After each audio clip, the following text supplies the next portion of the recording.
What is going on, guys? This is Ryan from Smart Home Solo, and guess what? This Tuesday, March the 8th, Apple is coming out with a new virtual event again this year called Peak Performance, and that's PEEK Performance. So this is going to be the first event of the year and also the spring event. We're hoping to see some fun color options to some existing products, new accessories, some updates to iOS and iPad and Monterey, as well as some maybe surprises coming in the future. So let's go ahead and talk about that. First up on the list of what we may expect is a refreshed iPhone SE 3. That's what we're expecting it to be called, the iPhone SE 3. The second version of the iPhone SE was released back in 2020, and it was pretty much the same design as the first generation SE. This year, I expect to see pretty much the same design again, but with a few upgrades to the hardware. I'll expect to see nearly the same form factor as the previous model with a Touch ID home button, the smaller LCD display that you've seen in the SE before, and this is going to continue to serve to be Apple's entry-level iPhone.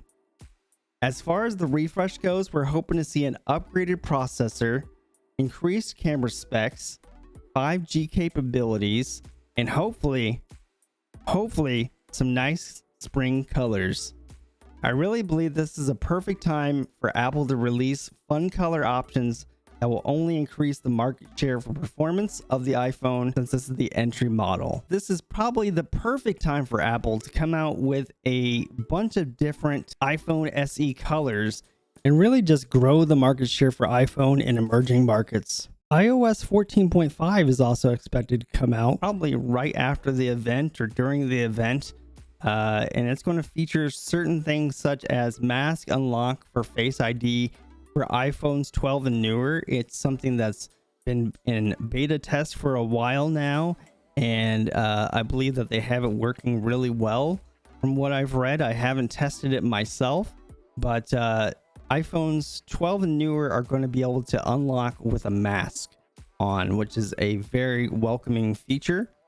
iPad 15.4 and macOS Monterey are going to probably also receive updates, and that is going to hopefully include the universal control feature, which is going to allow you to combine your control over your Mac and your iPad together. More to come on that in a future video. Next up on the things that we may see is an iPad Air refresh.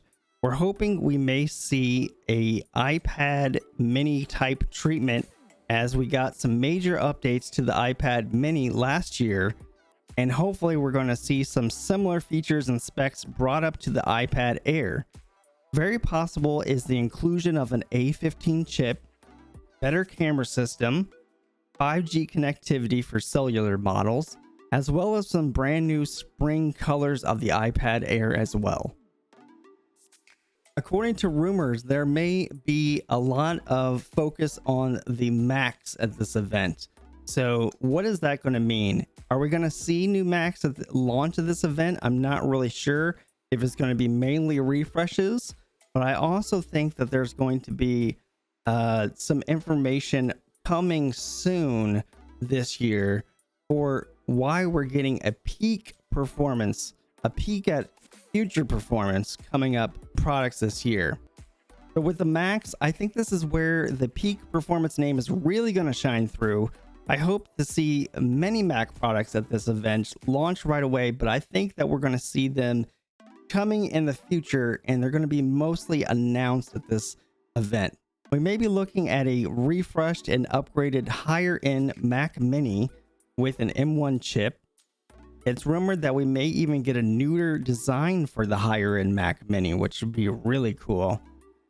More storage options, and possibly even bright and fun color options like they launched with the iMac lineup last year. Another thing that could be announced and possibly launched later this year is a 13-inch MacBook Pro with an M2 chip. This would be something that's launched later in the year, like the MacBook Air that's coming with an M2 chip later this year in 2022.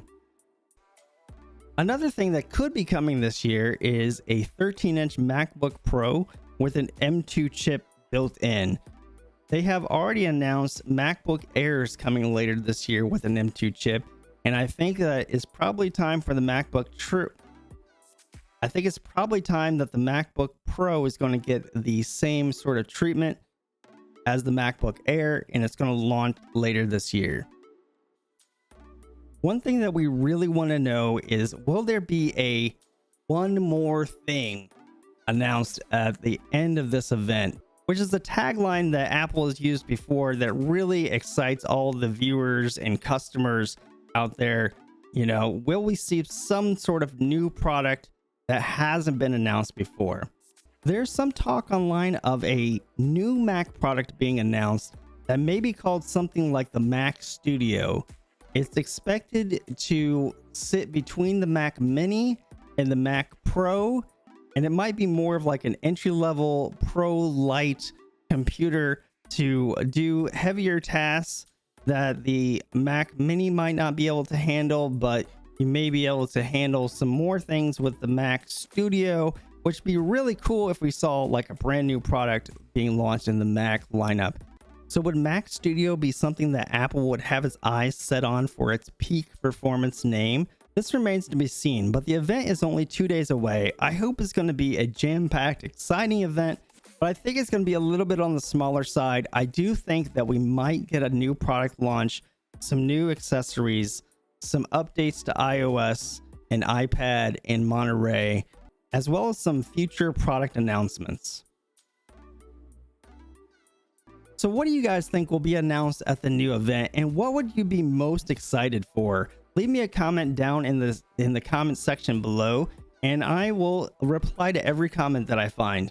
If you enjoyed today's video, please go ahead and hit the like button. Don't forget to subscribe because I'm trying to grow the channel. It's a new channel for me, and we're trying to really grow the channel here in 2022, so I really need your help.